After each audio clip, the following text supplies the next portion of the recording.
All right. So, welcome back, everyone. Educator Barnes here, and this is our second episode of Ask Educator Barnes. As I stated on the first episode, a lot of people have had questions for me, especially during this time of the COVID-19 pandemic. And there's been so many questions. So, I try to find a different way to answer questions.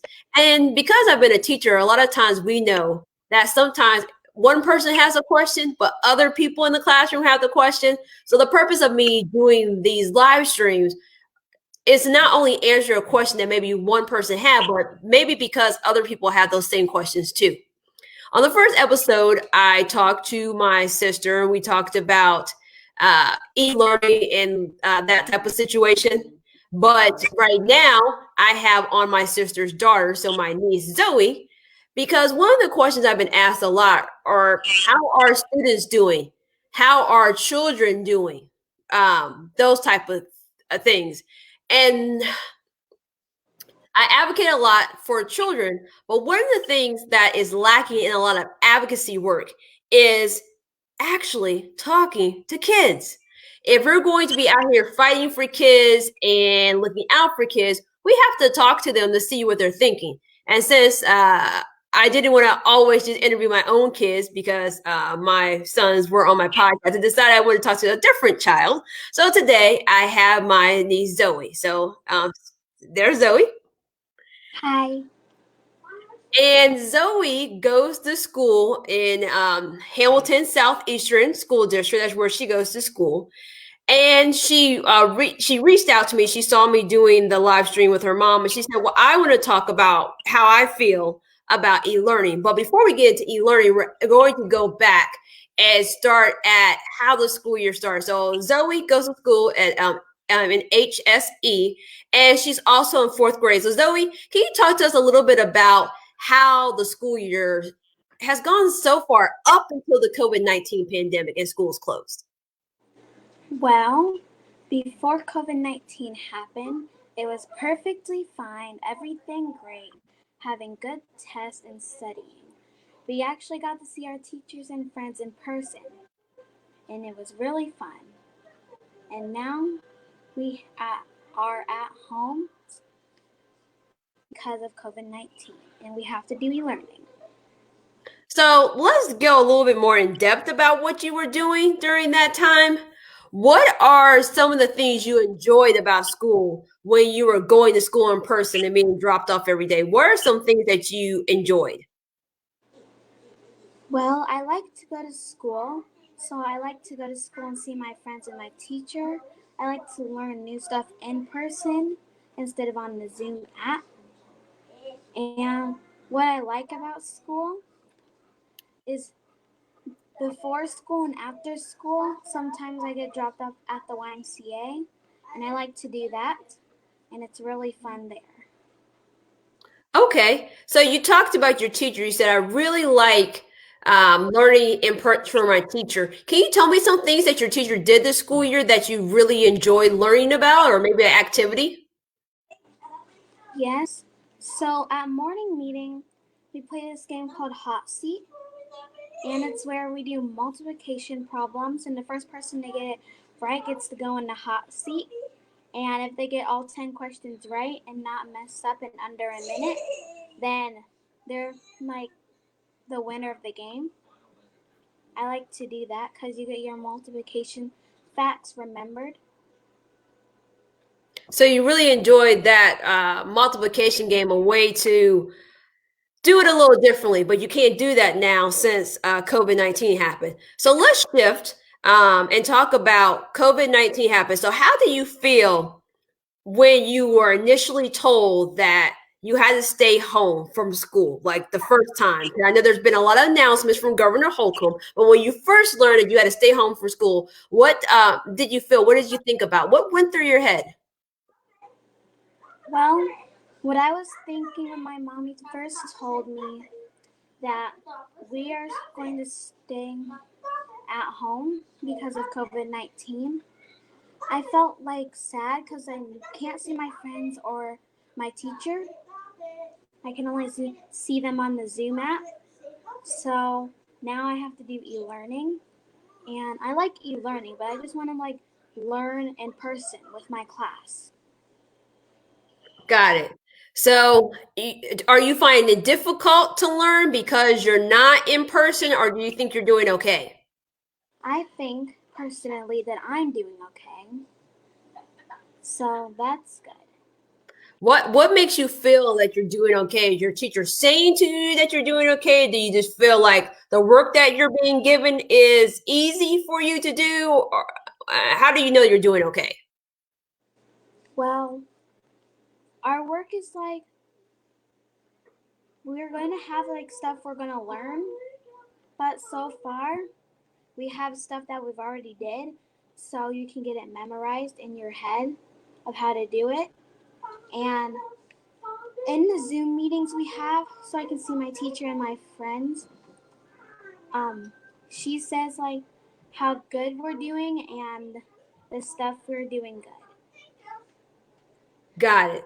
So you're still getting interaction with your teacher. It's just not the same as it was before. Tell me something that you like.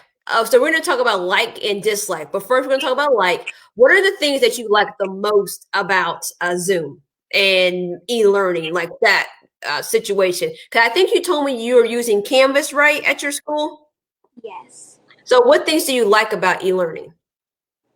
Well, in the morning when I wake up, when my e-learning comes at 9:05, I go onto my iPad and go into Canvas so I can read my morning message. And on my morning message, it has the activities and things I do for school. So that's really easy for me, instead of, except the part where my teacher doesn't tell us what we're going to do or write it on the board. And we get to read that. Then there's this chart so we can see when we meet up during the day.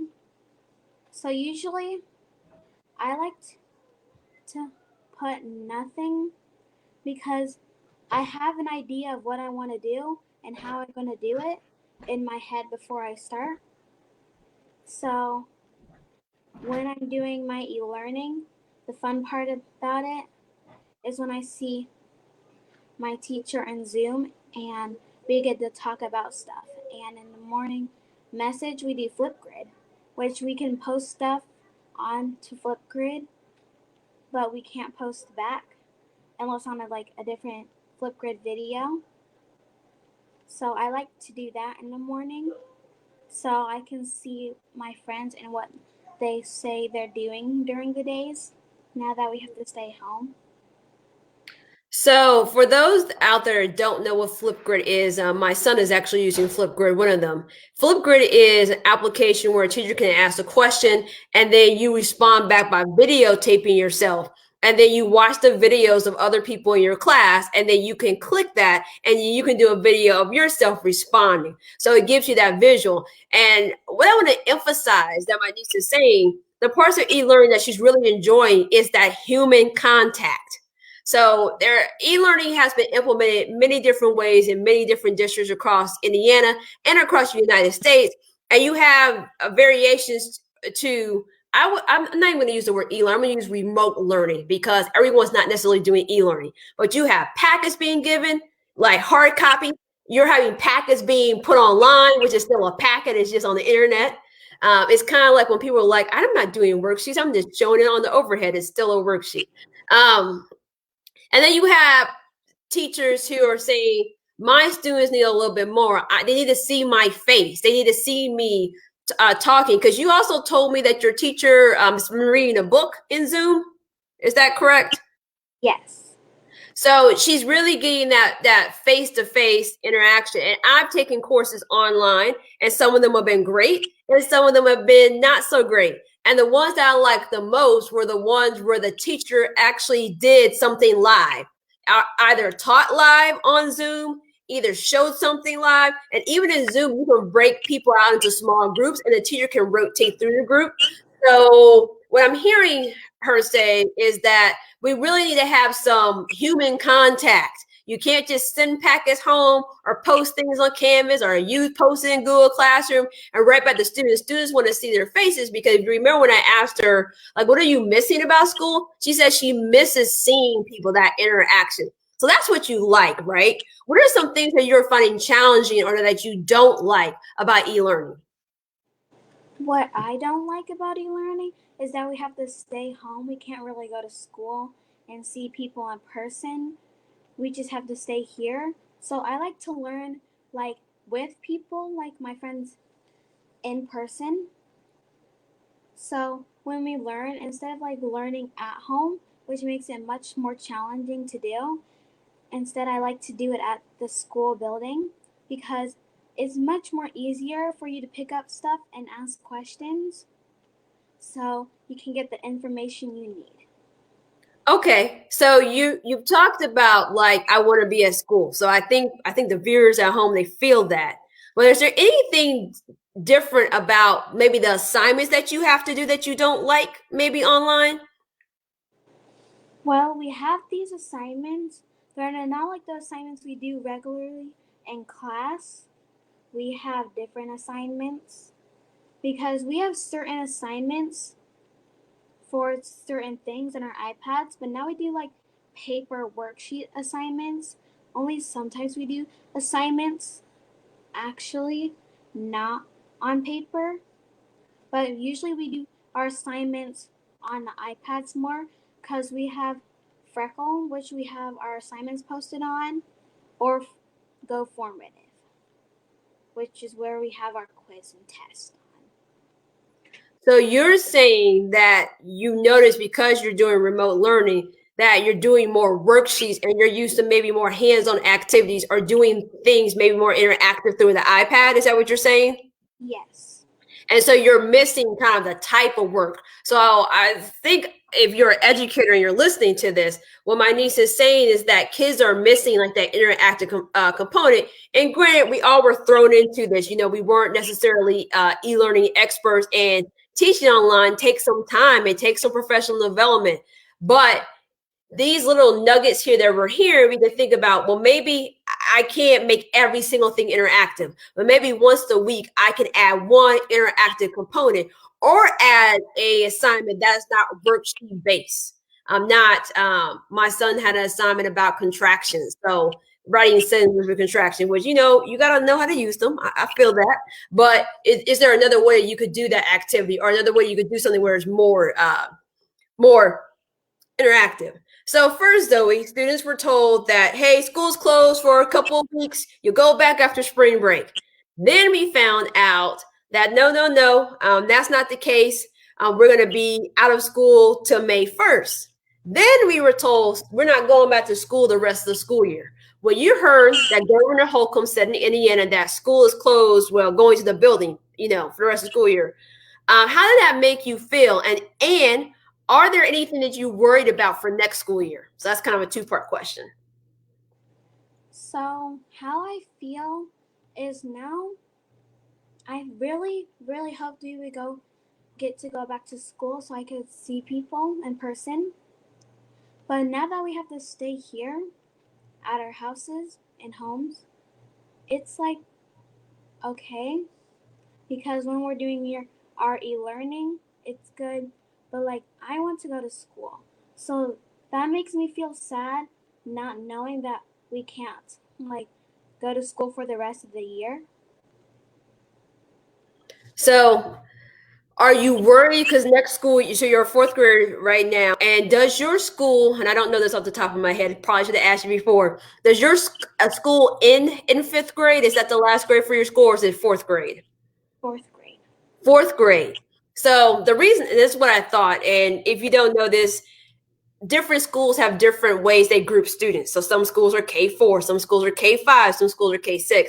Zoe's school ends at fourth grade. Was there anything special that you guys were supposed to do because it was like your last grade at this school that you're going to miss out on?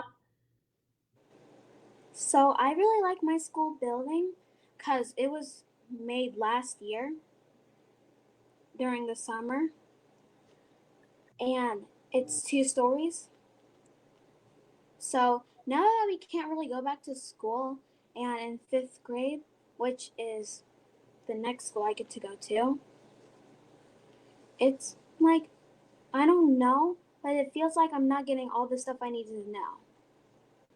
So it sounds like you were a little bit worried because not only are you not going to finish out this grade at school, but now you're going to move to another school building and you're worried about, do I have everything that I need to learn to be successful at the next school building?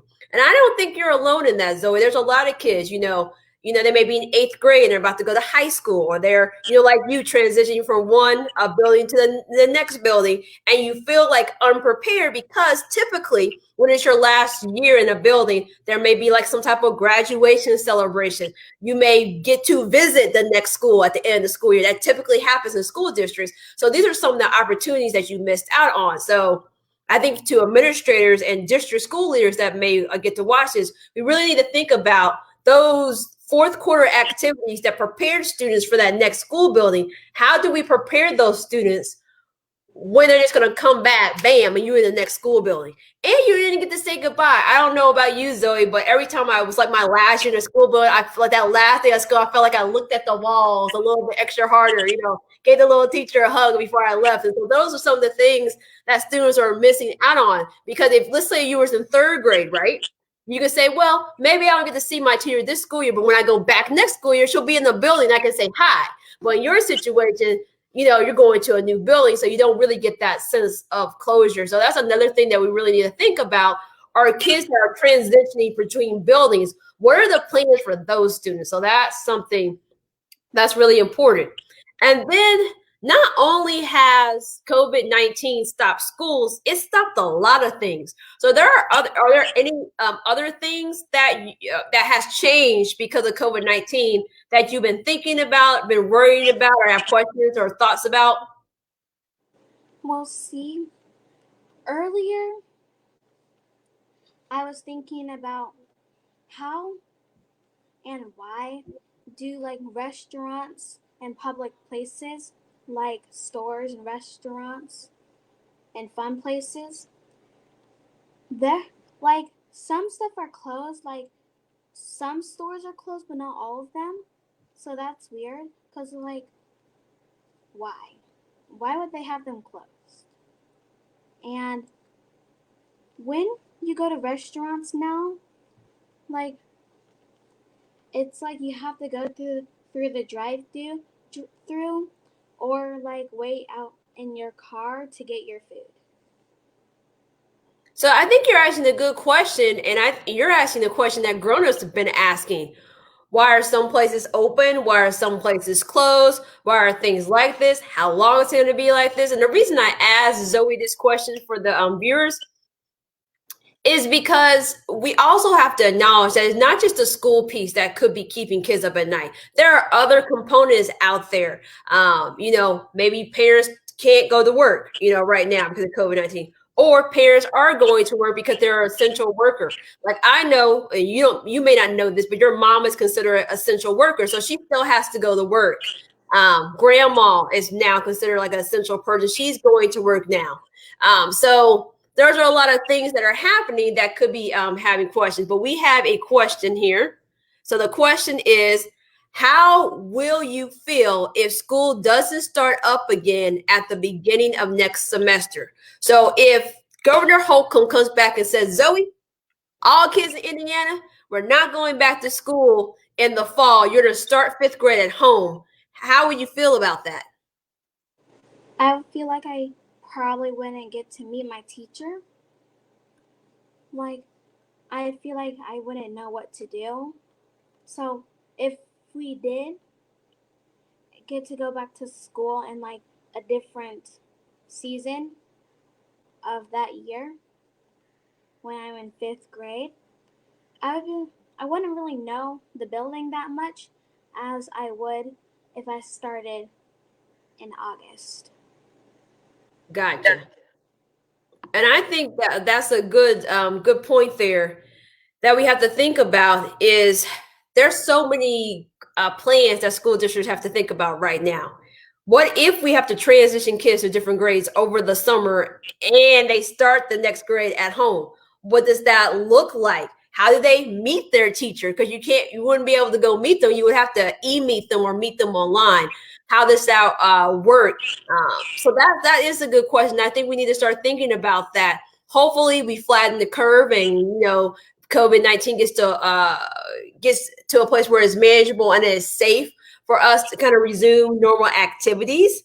But we don't know. We're really taking it day by day. But that is a really good question. Zoe, I'm going to start bringing us to a close here. But if you could give advice to teachers out there about like what they're doing on e-learning, like what advice do you have for them? So my teacher, like for reading, so instead of like doing reading, because some of the people in my class, they don't do their e-learning like regularly at the time we do start school and start doing our work. They like do it later during the day. So like when we have our Zoom meetings and do our lessons, they don't really get information at all because they're not there. I would like if we started our like Zoom meetings later during the day.